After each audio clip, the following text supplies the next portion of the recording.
अब तो कंपनी धीरे धीरे बंद हो रहा बड़ी से 3-4 बजे भोर में जब नचनिया समयना वाला प्रोग्राम में थिएटर में थाक जाती तो डांस कैसे कर ली कैसे जब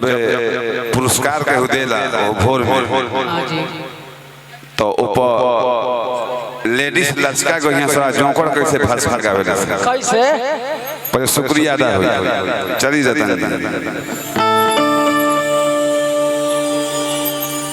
दिल में लग गया चोट निकल गया 50-50 रुपया का नोट मैं उन साहबान को उन कदरदान को तहे तहे दिल से लहे लहे दिल से शुक्रिया अदा करती हुए दादा जिन साहब ने दिया रुपया उनके हाथ में लाली अब वो हमारे जीजा लगेंगे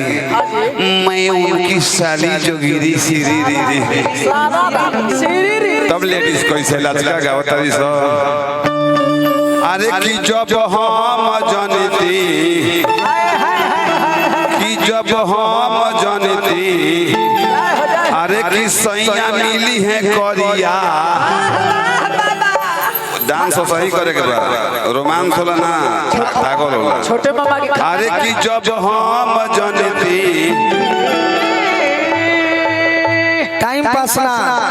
छोटे बाबा के ड्यूटी और रामागया चाचा के पूरा टीम गोलू राजा के अनुपमा के गायकी टाइम पास करे से भोजपुरी में नहीं थे श्रोता के खुश करे खातिर हमने कहल बानी जा करब जा हमने के को दी हले बानी जा अब भाई हमारे बाबूजी के हित बड़े एकरा फुआ के हस्बैंड है मारे खानदानी हित अरे की जब हम जानती कि सैया मिली है करिया चढ़ल तिलक फेर वही रे कुआरे रही जय जय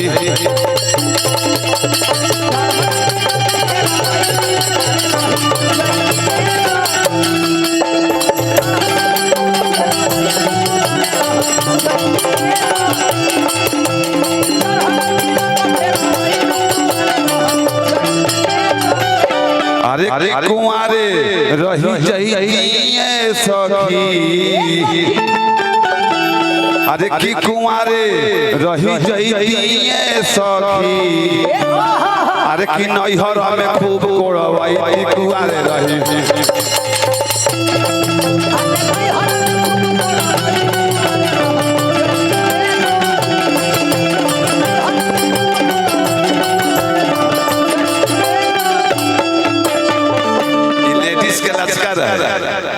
एक बार जोकर के फसका कैसे पाया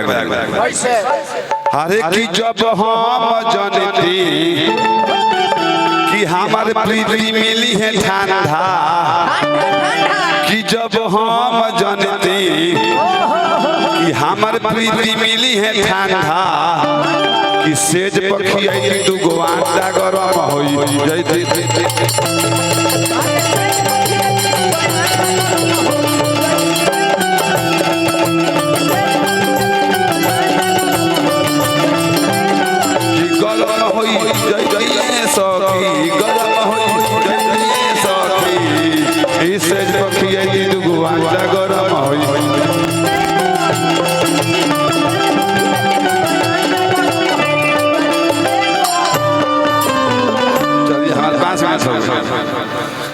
अब का देखा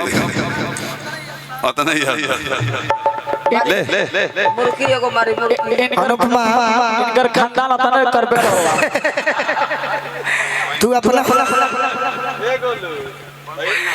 तू अपना से अनाउंस करके कुछ और दिखावत सी कने दे दो सूरज माई भैया कुछ नया नहीं ये गलत बात है आइए कुछ नया हो जाए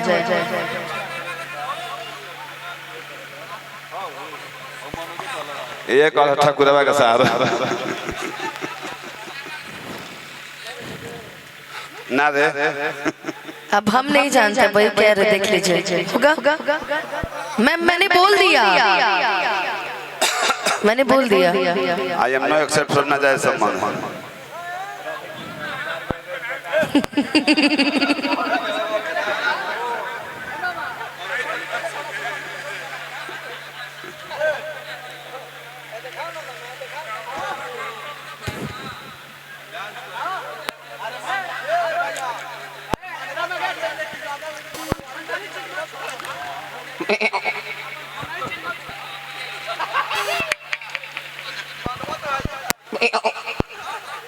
का रे चलिए रतन बाबू। वाह वाह समयना की चीज बा।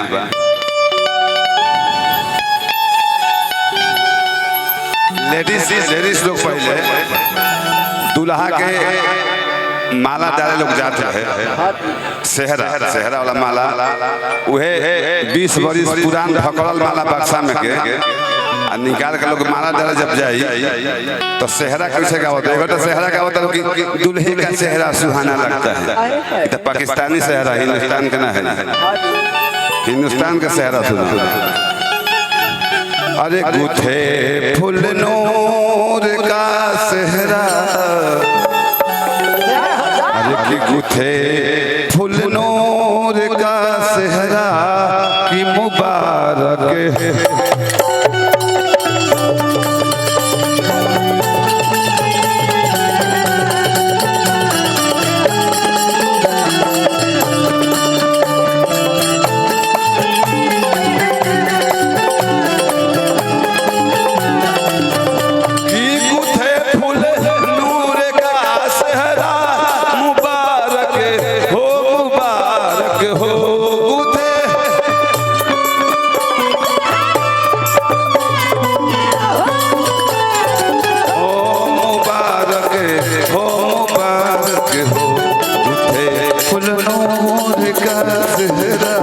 मुबारक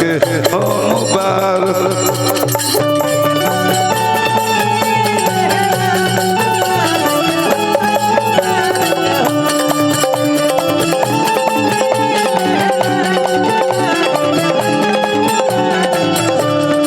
खड़ी है चौप समय आना। देखिए अध्यक्ष इंद्रमणि